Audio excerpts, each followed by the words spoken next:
Topic है। तो यहाँ पे सबसे पहला क्वेश्चन आता है, व्हाट इज हिस्टेरेक्टमी? हिस्टेरेक्टमी होती क्या है?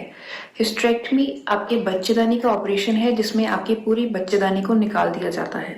हिस्टेरेक्टमी एक बहुत ही कॉमन ऑपरेशन है और इसका मतलब है कि आपका पूरा बच्चेदानी जब निकल जाएगा, आपको ना तो पीरियड्स आएंगे और ना ही आप प्रेग्नेंट हो सकते हैं फ्यूचर में। तो यहाँ पे क्वेश्चन आता है कि हिस्टेरेक्टमी होती क्यों है, क्यों करवानी पड़ती है? तो इसके कॉमन रीजंस रह सकते हैं कि अगर आपको माहवारी बहुत ज्यादा आ रही है, हेवी ब्लीडिंग होती है पीरियड्स में, या पीरियड्स बहुत फ्रीक्वेंटली आ रहे हैं, जल्दी जल्दी आ रहे हैं, या फिर आपके बच्चेदानी में कोई गांठ डिटेक्ट हुई है, गायनिकोलॉजिकल कोई भी कैंसर है, या फिर दूसरी प्रॉब्लम्स जैसे कि एंडोमेट्रियोसिस, एडिनोमायोसिस, जिनमें काफी तेज दर्द रहता है निचले हिस्से में, क्रॉनिक पेल्विक पेन, ये सारे कुछ इंडिकेशंस होते हैं जिसमें हिस्टेरेक्टमी की रिक्वायरमेंट रह सकती है। तो जैसा कि मैंने आपको बताया कि हिस्टेरेक्टमी में यूट्रस को पूरा निकाल दिया जाता है।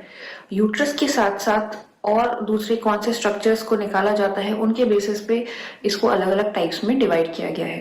टोटल हिस्टेरेक्टमी होती है जहाँ पे पूरा का पूरा यूट्रस और उसका माउथ यानी कि सर्विक्स, तो पूरी बच्चेदानी और बच्चेदानी का मुंह पूरा निकाल दिया जाता है, तो उसको कहते हैं टोटल हिस्टेरेक्टमी।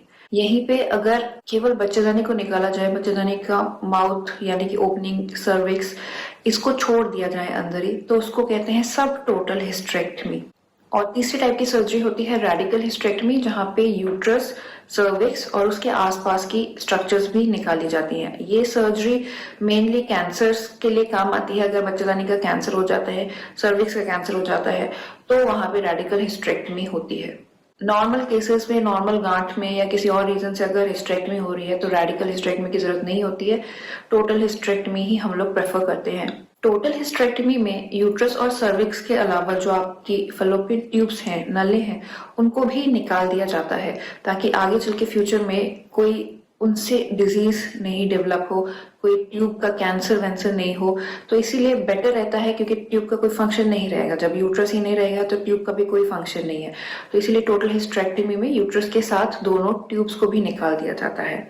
अगर आपकी एज 65 ईयर्स से कम है और आपकी जो अंडेदानी है, ओवरीज हैं, वो एकदम हेल्दी है, सोनोग्राफी पे कोई गांठ नहीं है उनके अंदर, या कोई और दूसरी पैथोलॉजी नहीं है, तो उनको छोड़ दिया जाता है और उनसे छेड़छाड़ नहीं होती है।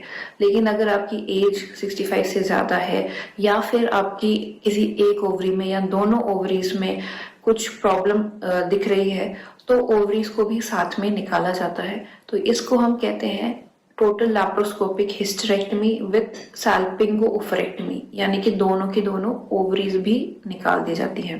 तो यहाँ पे मैं एक इम्पॉर्टेंट बात ये हाईलाइट करना चाहूंगी कि जब भी पेशेंट्स को हिस्टेरेक्टमी के लिए एडवाइस किया जाता है तो उनका हमेशा एक कॉमन क्वेश्चन ये रहता है कि ऑपरेशन के बाद थकान, कमजोरी, मोटापा, ये सब प्रॉब्लम्स तो नहीं होंगी।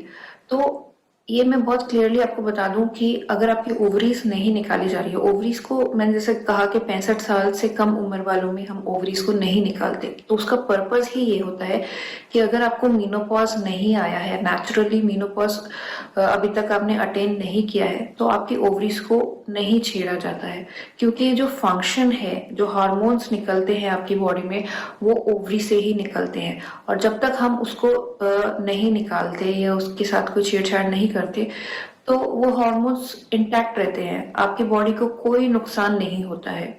एक बार अगर आपको नेचुरली मीनोपॉज आ गया है या फिर आपकी एज काफी ज्यादा है, तो उस कंडीशन में ओवरीज का फंक्शन यूं ही नेचुरली कम हो जाता है, तो तब ओवरीज को प्रिजर्व करने का कोई सेंस नहीं होता, इसीलिए ओवरीज को निकाल दिया जाता है।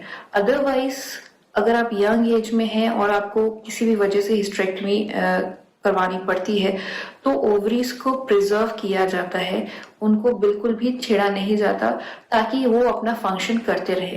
तो ओवरीज को निकालने के बाद या फिर जो मीनोपॉज आता है उसके बाद जो भी सिम्टम्स होते हैं, जैसे कि कमजोरी रहना, हड्डियों में दर्द होना, ऑस्टियोपोरोसिस, अचानक से गर्मी लगना, पसीने छूटना, घबराहट होना, ये सारे सिम्टम्स होते हैं मेनोपॉज के। ये आपको नहीं आएंगे अगर आपकी ओवरीज नहीं निकाली गई हैं, केवल बच्चेदानी का ऑपरेशन किया गया है तो इसीलिए आपको इन सब चीजों के बारे में घबराना नहीं है। डॉक्टर बिल्कुल सब सोच समझ के ही ऑपरेशन डिसाइड करते हैं, प्लान करते हैं। आपकी यंग एज है तो वो ओवरीज को जितना हो सकता है उतना बचाने की कोशिश ही करते हैं, ताकि आपको कोई सिम्टम नहीं आए ऑपरेशन के बाद मेनोपॉज के, या कोई और दूसरे कॉम्प्लिकेशंस नहीं हो। और दूसरी ही तरफ